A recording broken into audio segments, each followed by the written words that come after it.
Hi all, good evening. Welcome back to Chaitra's kitchen. ಇವತ್ತು ಇಲ್ಲಿ restaurant ಸ್ಟೈಲಲ್ಲಿ ಒಂದು ಕಾಜು ಮಸಾಲ ಮಾಡ್ತಾಯಿದ್ದೀನಿ ಈವ್ನಿಂಗ್ ಡಿನ್ನರ್ಗೆ.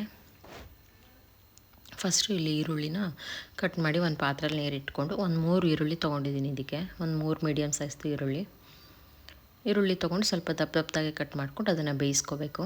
ಸೊ ನಾರ್ಮಲಾಗಿ ನಾವೇನು ಮಾಡ್ತೀವಿ, ಗ್ರೇವಿಗೆಲ್ಲ ನಾವೆಲ್ಲ ಒಟ್ಟಿಗೆ ಹಾಕ್ಬಿಡ್ತೀವಿ, ಈರುಳ್ಳಿ ಟೊಮೆಟೊ ಎಲ್ಲ ಹಾಕಿ ಫ್ರೈ ಮಾಡ್ತೀವಿ ಎಣ್ಣೆಲಿ. ಸೊ ಇದಕ್ಕೆ ಸ್ವಲ್ಪ ಡಿಫ್ರೆಂಟಾಗಿ ಮಾಡಬೇಕು. ಸೊ ಈರುಳ್ಳಿ ಹಾಕಿ ಬೇಯಿಸ್ಕೊಂಡು ಅದನ್ನು ಸ್ವಲ್ಪ ಬೇಯ್ತಿದ್ದಂಗೆ ನಾವಿಲ್ಲಿ ಗೋಡಂಬಿ ಹಾಕ್ಕೋಬೇಕು. ಗೋಡಂಬಿ ಒಂಚೂರು ಜಾಸ್ತಿನೇ ಹಾಕ್ಕೋಬೇಕು ಇದಕ್ಕೆ. ಇದು ಕಾಜು ಮಸಾಲ ಆಗಿರೋದ್ರಿಂದ ಇದೇ ನಿಮಗೆ ಮೇಯ್ನ್ ಟೆಕ್ಸ್ಚರ್ ಕೊಡೋದು.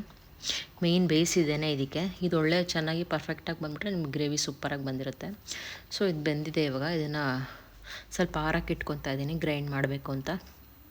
ಗೋಡಂಬಿ ಒಂಚೂರು ಜಾಸ್ತಿನೇ ಹಾಕ್ಬೇಕು ಇದಕ್ಕೆ ಕಂಜೂಸ್ತನ ಮಾಡಬಾರ್ದು ಗೋಡಂಬಿ ಹಾಕೋದ್ರಲ್ಲಿ. ಸೊ ಮನೆಯಲ್ಲೂ ತುಂಬ ಇತ್ತು ಗೋಡಂಬಿ ಅಂದ್ಬಿಟ್ಟು ನಾನು ಮಾಡ್ತಾಯಿದ್ದೀನಿ. ಆ್ಯಕ್ಚುಲಿ ನಮ್ಮಲ್ಲಿ ರೆಸ್ಟೋರೆಂಟಲ್ಲಿ ನಮ್ಮ ಮನೇಲಂತೂ ರೆಸ್ಟೋರೆಂಟ್ಗೆ ಹೋದಾಗೆಲ್ಲ ಇದನ್ನು ತೊಗೊಳ್ಳೋದೇ ಇಲ್ಲ. ಸ್ವಲ್ಪ ಸ್ವೀಟ್ ಇರುತ್ತೆ ಅಂದ್ಬಿಟ್ಟು ನನ್ನ ಹಸ್ಬೆಂಡ್ ತೊಗೊಳಕ್ಕೆ ಹೋಗೋಲ್ಲ. ಸೊ ಅವ್ರಿಗೊಂದು ಸ್ವಲ್ಪ ಸ್ಪೈಸಿ ಬೇಕು. ಸೊ ಅದಕ್ಕೆ ಇವತ್ತು ಮನೇಲೇ ಮಾಡೋಣ.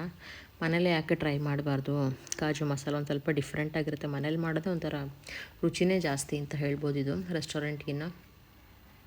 ಬಟ್ ಟೇಸ್ಟ್ ಅಂತೂ ಅದ್ಭುತವಾಗೇ ಬಂದಿತ್ತು, ಇವತ್ತಂತೂ ಸಖತ್ತಾಗಿ ಬಂದಿತ್ತು.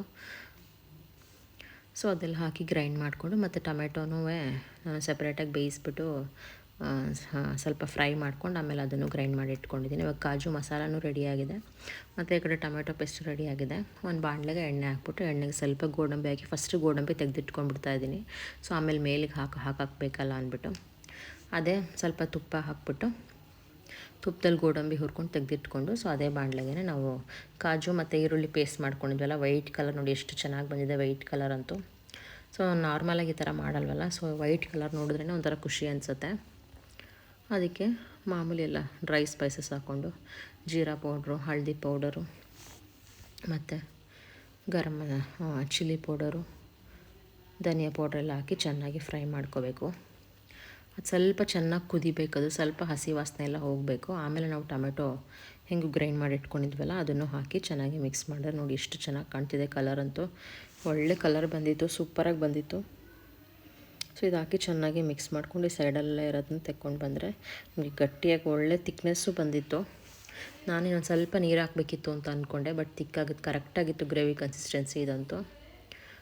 ಇದೆಲ್ಲ ಸ್ವಲ್ಪ ಸ್ವೀಟಿಶ್ ಬರುತ್ತೆ ನಿಮಗೆ. ಈ ಕಾಜು ಮಸಾಲ, ಪನ್ನೀರ್ ಬಟರ್ ಮಸಾಲ, ಈ ಕೋಫ್ತಾ ಎಲ್ಲ ಸ್ವಲ್ಪ ಸ್ವೀಟಿಶ್ ಬರುತ್ತೆ. ಯಾಕಂದರೆ ಇದಕ್ಕೇನು ಜಾಸ್ತಿ ನಾವು ಮೆಣಸಿನ್ಕಾಯಿ, ಬ್ಯಾಡಿಗೆ ಮೆಣಸಿನ್ಕಾಯಿ ಎಲ್ಲ ಹಾಕಿರಲ್ವಲ್ಲ, ಸ್ವಲ್ಪ ಗೋಡಂಬಿಲೇ ಸ್ವೀಟ್ನೆಸ್ ಇರುತ್ತೆ. ಇದು ನಾವು ಜಾಸ್ತಿ ಗೋಡಂಬಿ ಹಾಕೋದ್ರಿಂದ ಸ್ವಲ್ಪ ಸ್ವೀಟ್ನೆಸ್ ಬರುತ್ತೆ. ಸೊ ಎಲ್ಲ ಕಾದ್ಮೇಲೆ ಎಲ್ಲ ಸ್ಪೈಸಸ್ಸು ಫಸ್ಟ್ ಹಾಕ್ಬಿಟ್ಟು ಕೊನೆಯಲ್ಲಿ ಗರಂ ಮಸಾಲ ಹಾಕಿ ಇನ್ನೊಂದು ಸತಿ ಚೆನ್ನಾಗಿ ಕುದಿಸ್ಬೇಕು. ಸೊ ಇವಾಗ ಟೇಸ್ಟ್ ನೋಡ್ತಿದ್ದೀನಿ ಹೇಗಿದೆ ಅಂದ್ಬಿಟ್ಟು.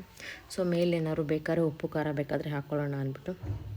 ಇದಕ್ಕೆ ಸ್ವಲ್ಪ ಜಾಸ್ತಿನೇ ಹಿಡಿಸುತ್ತೆ ಅಂತ ಹೇಳ್ಬೋದು, ಉಪ್ಪು ಖಾರ ಎರಡೂ. ಯಾಕಂದರೆ ಕಾಜು ಹಾಕಿರ್ತೀವಲ್ಲ, ಜಾಸ್ತಿ ನಾವು ಗ್ರೈಂಡ್ ಮಾಡಿರ್ತೀವಲ್ಲ, ಸ್ವಲ್ಪ ನಿಮಗೆ ಸ್ವೀಟ್ನೆಸ್ ಕೊಡುತ್ತೆ. ಮತ್ತು ಒಂದು ಸ್ವಲ್ಪ ಸಕ್ಕರೆನೂ ಹಾಕಿದ್ದೆ ಇದಕ್ಕೆ, ಒಂದು ಕಾಲು ಟೀ ಸ್ಪೂನಷ್ಟು ಸಕ್ಕರೆ ಹಾಕಿದ್ರೆ ಒಂಚೂರು ಸ್ವೀಟ್ನೆಸ್ ಇದ್ದರೆ ಇದಕ್ಕೆ ಒಂಥರ ಟೇಸ್ಟ್ ಡಿಫ್ರೆಂಟ್ ಆಗಿರುತ್ತೆ. ಒಂಚೂರು ಸ್ವೀಟ್ನೆಸ್ ಇರಬೇಕು ಇದಕ್ಕೆ ಕಾಜು ಮಸಾಲೆಗೆ. ಸೊ ಅದಕ್ಕೋಸ್ಕರ ಸಕ್ಕರೆನೂ ಹಾಕಿ ಇವಾಗ ಮೇಲೆ ಒಂದು ಸ್ವಲ್ಪ ಚಿಲ್ಲಿ ಪೌಡ್ರು, ಉಪ್ಪು ಎರಡೂ ಹಾಕಿದ್ದೀನಿ. ಸೊ ಇಲ್ಲಿ ಕಾಜುನೂ ನಾನು ತುಪ್ಪದಲ್ಲಿ ಫ್ರೈ ಮಾಡಿ ಇಟ್ಕೊಂಡಿದ್ದೀನಿ ಒಂದು ಕಡೆ ಸಪ್ರೇಟಾಗಿ. ಅದು ಆಮೇಲೆ ಲಾಸ್ಟಲ್ಲಿ ಹಾಕೋಣ ಸರ್ವ್ ಮಾಡಬೇಕಾರೆ ಅಂದ್ಬಿಟ್ಟು. ಸೊ ಫೈನಲ್ ಟಚಪ್ ನಿಮಗೆ ಗರಂ ಮಸಾಲ ಆಯಿತು. ಮತ್ತು ಇಲ್ಲಿ ಕಸೂರಿ ಮೇಥಿನ ಸ್ವಲ್ಪ ಕ್ರಷ್ ಮಾಡಿ ಹಾಕ್ಕೊತಾ ಇದ್ದೀನಿ. ಇದೇ ಒಂಥರ ಡಿಫ್ರೆಂಟಾಗಿರುತ್ತೆ ಟೇಸ್ಟು ನಿಮಗೆ ಲಾಸ್ಟಲ್ಲಿ ಕಸೂರಿ ಮೇಥಿ ಹಾಕೋದು. ಸೊ ಎಲ್ಲ ಗ್ರೇವಿಗೆ ಹಾಕಿದ್ರೆ ಒಂಥರ ಚೆನ್ನಾಗಿರುತ್ತೆ. ಸೇಮ್ ನಿಮಗೆ ಹೋಟೆಲಲ್ಲಿ ಹೇಗೆ ಕೊಡ್ತಾರೋ ಹಾಗೇ ಇರುತ್ತೆ. ಸೊ ಇವಾಗ ಕಾಜು ಮಸಾಲನೂ ರೆಡಿ ಆಯಿತು. ಈ ಕಡೆ ಒಂದು ಕಡೆ ಚಪಾತಿ ಮಾಡ್ಕೊಂಬಿಟ್ರೆ ನಿಮಗೆ kaju masala with chapati is ready to serve. Thank you for watching. ಜೈ ಶ್ರೀರಾಮ್.